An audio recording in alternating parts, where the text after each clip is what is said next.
Bakutani lelo kati na Joe Biden na Vladimir Poutine na Genève na Suisse. Mokonzi ya Amerika azali na bopesi maboko ya bayi OTAN baye batatoli bomoko pe mokonzi ya Russie alobi boyokani na ye na Chine bozali makasi.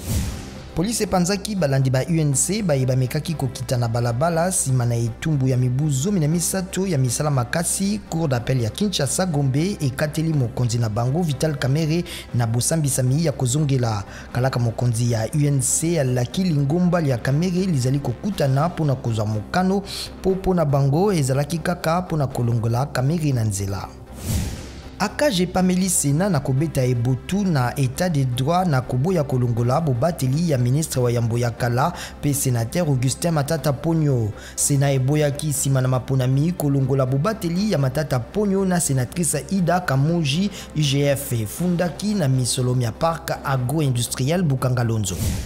Baléopard ya handball ya basi balongwe na quart ya finale ya Coupe d'Afrique des Nations na Cameroun. Bapolaki 20-29 libosoli ya bapalanka negras ya Angola baye balongaki mokano moye mbala elekaka.